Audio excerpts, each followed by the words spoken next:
and welcome to my kitchen. As you know, we've been stuck in the house for quite a while now, and probably we're doing a little bit more cooking, or at least we should be.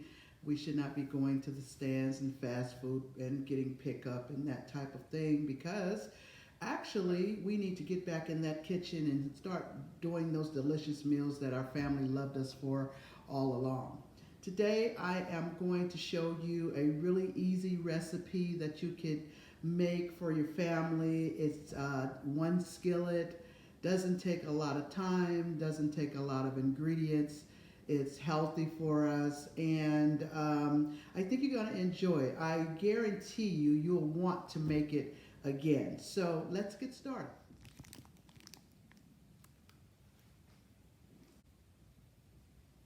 So we're going to make a really quick, easy recipe for cornbread.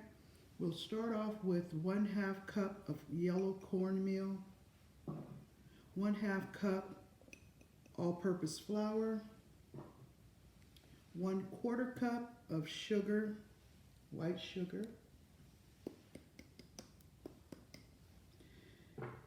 2 teaspoons of baking powder. Make sure you don't forget that. I forgot that one time and I had a cornmeal pancake. Then we have 1/2 teaspoon of salt. We'll mix all our dry ingredients together. This is really quick, easy, and it is so simple to make. Then we'll put our wet ingredients in. We have 1 cup of buttermilk. I found that the buttermilk makes the cornbread taste really, really good. We have 1 egg. And we have 1/3 cup of unsalted butter. So there are a couple of substitutes you can make. If you don't have buttermilk, you can substitute for regular milk. And if you find yourself in a hard spot there and you don't have buttermilk or milk, you can use water. It's just not as flavorful. Also, if you don't have unsalted butter and you only have salted butter, you'll probably want to omit putting salt in there. Also, if you don't have any butter at all, you can use vegetable oil. So you just do that. Now, if you find that you'd like to make more than we're making here, you can always double the recipe if you're cooking for a party or a large family. So it's pretty simple to make. Mix it all up and make sure there are no lumps in it. You should be pretty smooth. You can see how it looks here. The consistency here is pretty good. So I have an 8-inch square pan, and grease your pan. And before you start, you should preheat your oven to 350 degrees. We'll just pour this into the pan and make sure you scrape all the sides and get that in there nicely. It takes only, at 350, it only takes about 25 minutes to bake, so it's not a long bake. And we'll just make sure to get in all corners. Put this in your oven. Make sure you watch it. Usually your edges are going to start getting brown, so you could just stick a toothpick in there and make sure it's done. If it comes out clean, you're ready for some good homemade buttermilk cornbread. Let's pop this in the oven. What we are going to prepare today is a 1 skillet meal with green beans and ground turkey. So what we'll start off with is a little olive oil to coat the bottom of the pan, because we need to brown the ground turkey. Not too much, just enough to coat the pan. And your pan should already be hot, because it really doesn't take a long time for ground turkey to brown. I'm using 1 pound of ground turkey. So we'll break that up. You can hear all that sizzling in there. The olive oil gives it a really nice flavor. You don't have to use it if you don't like, but it does give a really nice flavor. So So you can kind of season it to taste. If you have any poultry seasoning, you could put a little bit of that in there. Poultry seasoning brings out the taste in poultry, like turkey and chicken. So what I put a little Lowry's seasoned salt in there. You don't need a lot because it goes a long way. I don't like pepper. I don't like a lot of hot stuff, but if I put just a little bit of red rooster in there, it won't be hot, but it'll give it a good flavor. And so we're doing that, moving that around in there. And as you can see, it's getting brown pretty quickly here. You could season it to taste. If you like, if you have certain things, I like to put just a little bit of Italian seasoning just to give it a little. You don't want to overdo it because you just want it to give it a nice little flavor. So we'll keep moving this around in the skillet. And I'll turn this down just a little bit.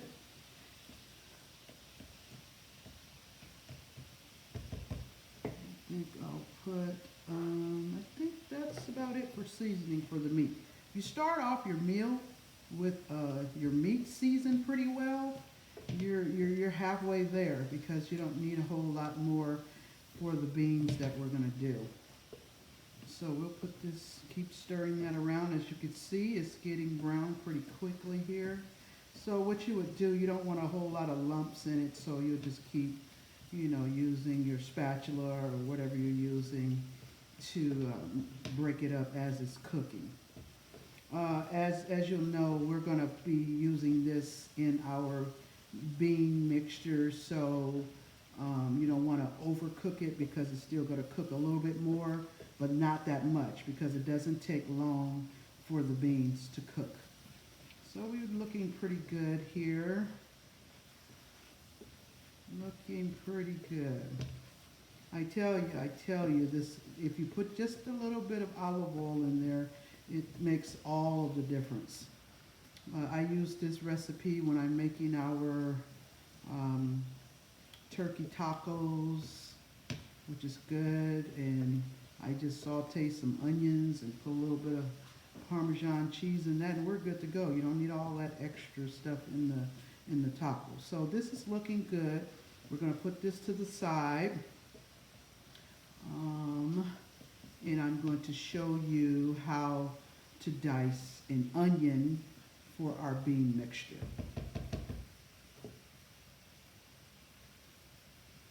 So we're going to be using diced onions for our recipe today. You don't really want to have a lot of big pieces of onions, so it's better if you dice it, and that way you have small little uniform pieces in your mixture. So this is how we dice an onion. I'm using a Mayan onion. It's a Mayan sweet, so it's a sweet type of onion. You may want to use regular brown onions, or you can use red onions, whatever you like. So what we do, we take the top of the onion off. This is the top. This is what would have been growing and coming out of the ground. So we want to take that off because we're not going to use that. And then we'll just peel. Now leave the root of the onion on because we need to keep that intact so we can get a good dice on the onion. So we'll just peel this onion.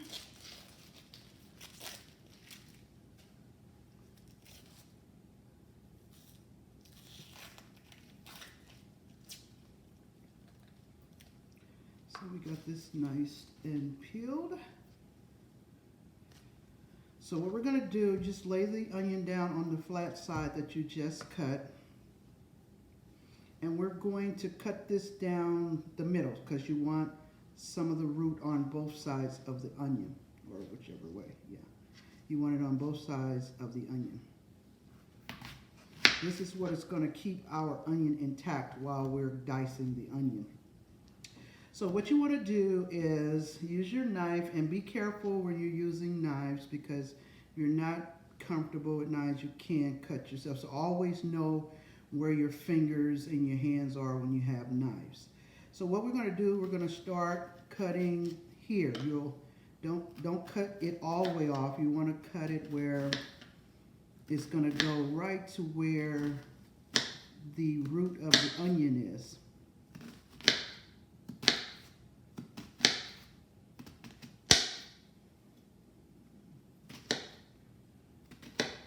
So then you'll turn it sideways because it's still intact.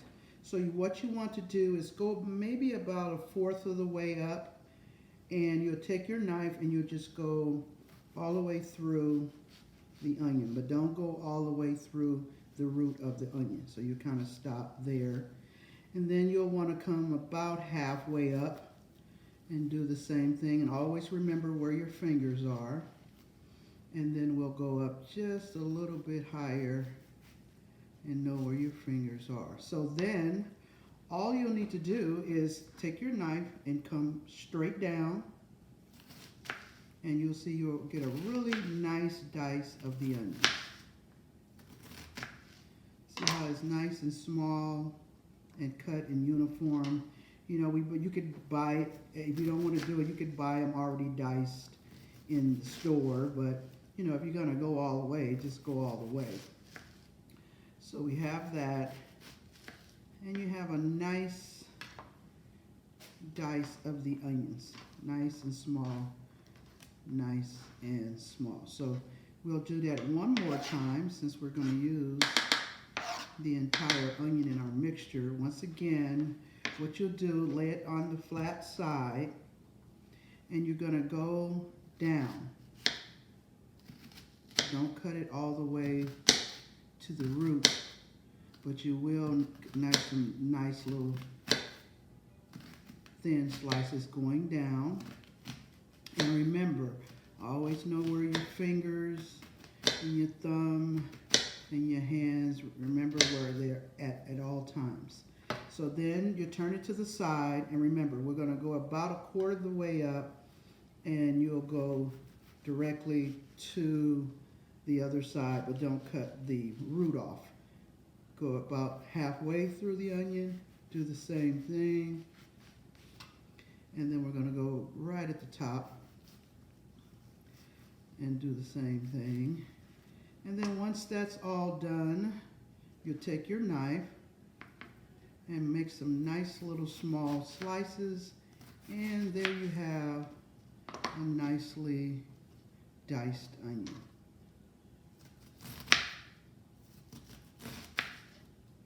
It'll be nice and uniform throughout our bean mixture in our recipe is going. And you'll see that the root stayed intact and it kept everything together. And here we have one onion, all nice and diced. No big pieces, little pieces. It's nicely diced so we could use it in our recipe. So what we'll want to do now, the last part of it actually, is put our beans in here. So I put a little bit of onion, a little bit of olive oil just to coat the pan. And then we're going to be putting our beans in our mixture here. So let's put that around in here. You don't need a lot of water. What you want to do is have your beans as crispy as you possibly can. You can hear that. So let's start moving that around.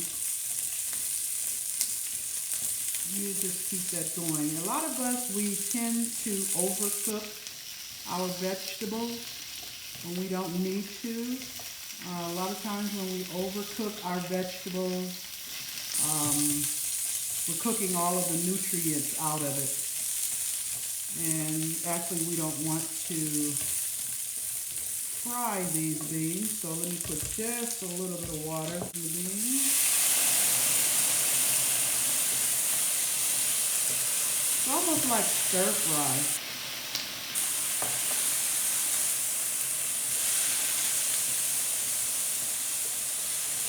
moving these around in the pan. Doesn't take long at all. And if you haven't ever had green beans that were crunchy, this might be something new that you'll learn to love, as a matter of fact.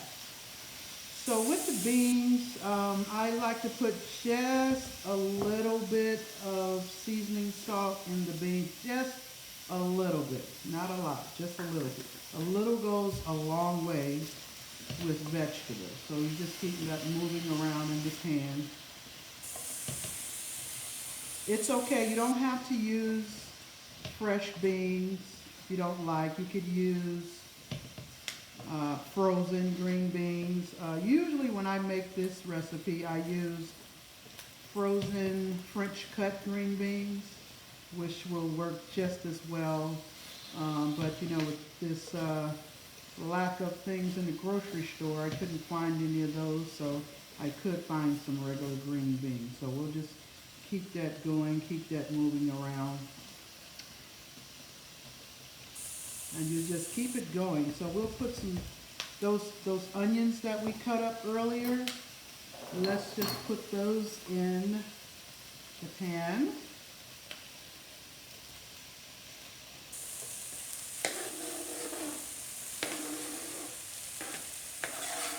And that's going to give it some moisture as well. So we'll go here and start stirring that around. I might have to start yelling, it's sizzling so loudly here. And as I said before, you might want to season it the way you want to season it. You know, if you like hot items and spicy food, you can put some pepper flakes or some cayenne. You could do that if you like, or some chili peppers, whatever you like. If you have a palate that likes to get a little kick in there, but it's up to you and how your family likes to eat it, and you know best what they like. Those wanted to get out of the pan, I guess.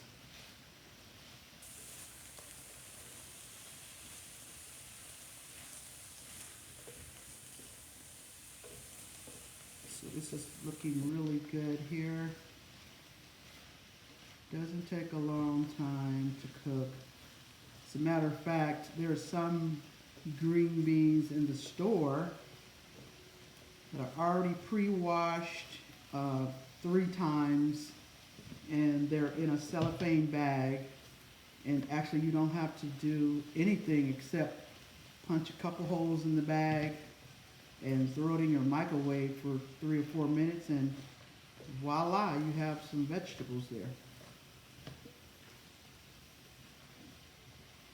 And as I said before, a lot of times we overcook our vegetables, and actually we don't know really how good it tastes when we're not overcooking it.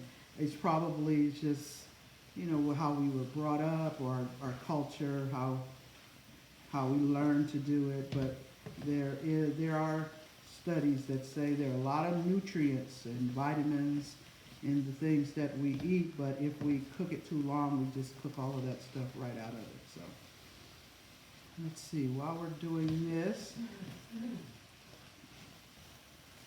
let's see, we could do that ground beef that we cooked earlier. We could put that in here.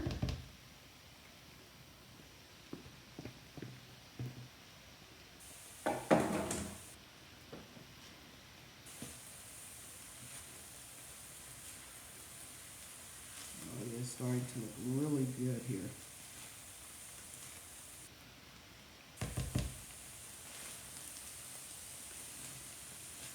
And you'll kind of know if what you're cooking and what you're eating. If it has a lot of color to it, you're probably doing a really good job. So that's why I like to use, you know, green beans and different things like that. So while this is cooking, we're going to let it cook a little bit. There was one question I want to ask you all. You could think about it for a second, or maybe you don't have to think about it. You know, we've been in the house. I'm probably cooking a lot more. What is the best meal that you've cooked so far while we're in here cooking more? I made a couple of meals, but one that's been on my mind to do again because it was so good. And some people call it soul food. I just call it food. Actually, it was just some black beans and rice. And we had some diced onions. And actually, we ate the onions raw on top of the black beans and rice once they were put into the bowl. And we had a piece of that delicious cornbread that we made, and that was the best meal I've had so far. And it was so simple, and it was just absolutely delicious. So, you know, I just like to think about it for a second. What's the best meal that you've made since you've been back in the kitchen? Maybe some of us haven't gotten in there yet, but you probably should get back in the kitchen.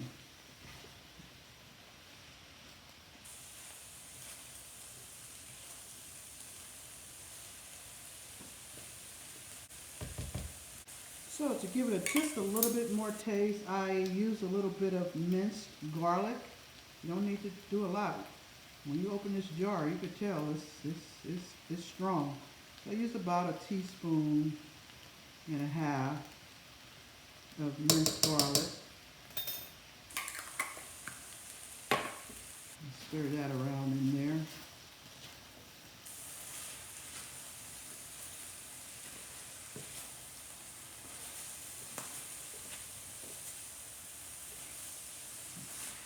And try to keep it always moving. That way all of your stuff will get done at the same time. And as I said before, and if you only have a few minutes to cook, I mean, you can throw this together in 30 minutes or less probably. I'm pretty sure. Yeah, I know this video is not that long. So 30 minutes will get you this pan fry.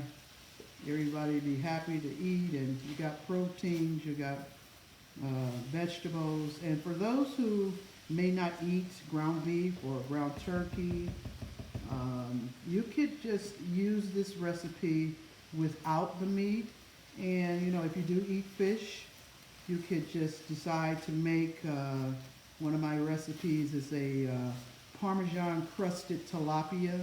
You just take a piece of tilapia, put a little bit of olive oil on it, season it with salt and pepper, sprinkle it with Parmesan cheese, and pop it in the oven. And it is so tasty. It's very crunchy.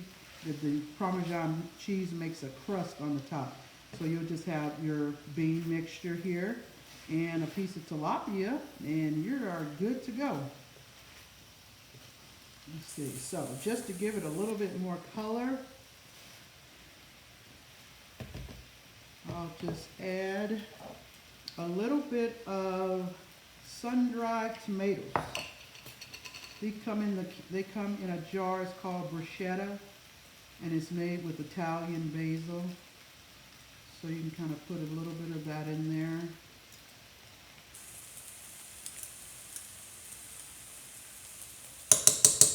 It gives it a little color and another little dimension of flavor.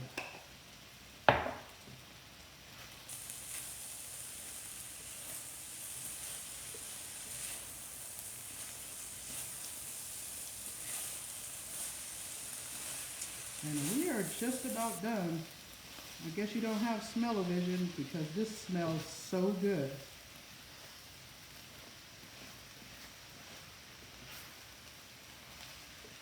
Just keep that moving around in there. And I think that's about it. We have got a winner here. So take your time. If you have these items in your pantry or your freezer or refrigerator, go ahead and go for it. And you know, if some of the things you don't have, you may need to substitute. Go ahead, or You don't like garlic, don't use garlic. Make it your own recipe. And I guarantee you, you'll make it again because this is what it's all about.